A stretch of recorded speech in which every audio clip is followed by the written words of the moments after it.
Spider-Man de Tom Holland est maintenant le Spider-Man le plus fort des 3 générations, parce que Brand New Day vient littéralement de tout changer. Genre avant ce film, Tobey Maguire était clairement le plus fort niveau force brute des 3, sans discussion possible. Il arrête un train à pleine vitesse rempli de passagers avec rien d'autre que sa propre force, un vrai tank increvable, haute défense, il encaisse les coups sans jamais vraiment plier. De son côté, Tom Holland était déjà impressionnant niveau force avant Brand New Day. Il arrêtait un coup de poing à pleine puissance du Winter Soldier avec une seule main.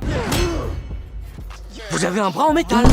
Mais c'est génial ça! Il mettait 2 Avengers à terre tout seul, et il stoppait un coup de 6-7 tonnes avec un seul bras avant de discuter tranquillement avec Tony comme si de rien n'était. Mais tout ça c'était encore loin de sa vraie limite apparemment, parce qu'avec Brand New Day, tout bascule. Le film montre littéralement Peter subir une évolution physique, une mutation carrément, poussé par la pression constante de devoir protéger seul une ville entière. Et là, on parle plus du même niveau de force du tout. Ce qui était déjà impressionnant avant devient carrément dérisoire comparé à ce que cette transformation lui donne maintenant. Donc oui, Tom Holland vient littéralement de dépasser Tobey Maguire niveau force brute, un truc qu'on n'aurait jamais imaginé possible avant la sortie de ce film. Andrew Garfield lui reste clairement en dernière position niveau force pure. Et honnêtement ça change pas beaucoup, il a toujours excellé plus dans la fluidité de ses mouvements et son style de combat que dans la puissance brute. Il peut fracasser un réveil ou arracher une poignée de porte sans effort, mais ça reste loin des exploits des deux autres. Donc voici le nouveau classement officiel. Tom Holland en première position grâce à cette mutation dans Brand New Day, Tobey Maguire juste derrière avec son statut increvable de tank pur, et Andrew Garfield qui ferme toujours la marche niveau force, mais qui garde clairement le titre du plus stylé des 3. Bref, dites-moi en commentaire si vous êtes d'accord avec ce nouveau classement ou si vous pensez que Tobey mérite encore la première place.